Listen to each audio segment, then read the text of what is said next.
Pertama-tama, saya mengucapkan banyak terima kasih kepada panitia penyelenggara dan kepada seluruh peserta yang telah menghadiri acara ini. Saya bernama Christopher Wright sebagai penyuluh lingkungan hidup Alimadya pada Kementerian Lingkungan Hidup dan Kehutanan. Saya akan menampilkan sebuah video tentang penyuluhan sampah B3 dan penanganannya yang dikhususkan kepada sampah B3 rumah tangga.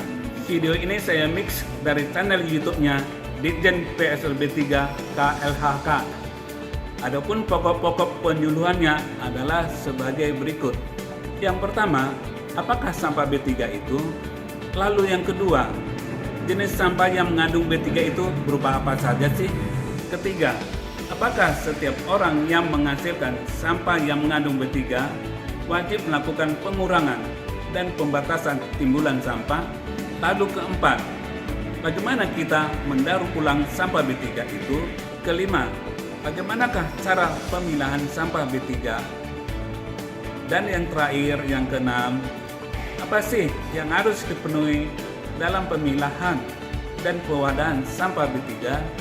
Berikut ini video tentang sampah B3 dan penanganannya. Mari kita saksikan bersama-sama. Sering kita mendengar tentang B3 atau bahan berbahaya dan beracun yang harus dikelola sesuai ketentuan karena sifat dan karakteristiknya yang dapat membahayakan kesehatan manusia dan lingkungan. Sebenarnya, apa yang dimaksud dengan B3? B3 adalah bahan yang karena sifat atau konsentrasinya dan atau jumlahnya, baik secara langsung maupun tidak langsung, dapat mencemarkan dan atau merusak lingkungan hidup, kesehatan, kelangsungan hidup manusia, serta makhluk hidup lainnya. Apa saja B3 yang digunakan dalam rumah tangga? B3 yang kita kenal ternyata ada di sekitar kita dan akrab dalam kehidupan sehari-hari. Barang yang mengandung B3 yang sudah tidak digunakan lagi tidak boleh dibuang sembarangan karena akan sangat membahayakan dan mencemari lingkungan sekitar serta berdampak buruk pada kesehatan. Jadi, bagaimana ya caranya mengelola benda-benda yang sudah tidak digunakan namun masih mengandung B3? Saat ini sudah diatur dalam Peraturan Pemerintah Nomor 27 Tahun 2020 tentang pengelolaan sampah spesifik. Apa itu sampah spesifik?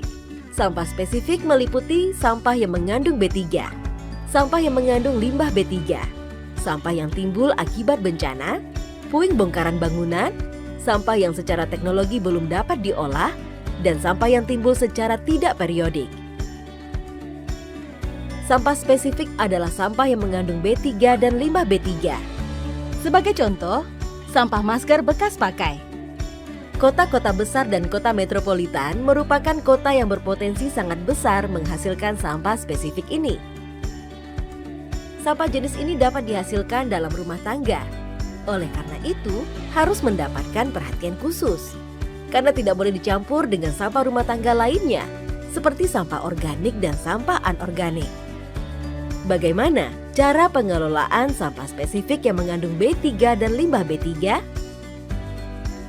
Setiap orang yang menghasilkan sampah yang mengandung B3 wajib melakukan pengurangan sampah dengan cara pembatasan timbunan sampah dengan memilih barang yang lebih ramah lingkungan tidak mengandung B3. Untuk pemilahan sampah, harus dilakukan pada sumbernya seperti pada pengelola kawasan pemukiman, komersil, industri, dan fasilitas umum lainnya dengan cara mengelompokkan berdasarkan jenis sampah spesifiknya. Sampah-sampah yang mengandung B3 kemudian dikumpulkan, diangkut, diolah, dan diproses akhir sesuai dengan ketentuan yang telah ditetapkan dalam peraturan ini. Sekarang kita tahu benda apa saja yang mengandung B3 di sekitar kita dan bagaimana pengelolaannya sebagai sampah spesifik. Mulai sekarang, kita harus lebih bijak memilih benda yang lebih ramah lingkungan agar tidak berdampak buruk untuk lingkungan dan kesehatan kita.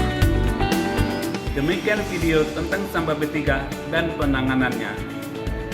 Ayo, pilah sampah B3 dari rumah kita masing-masing.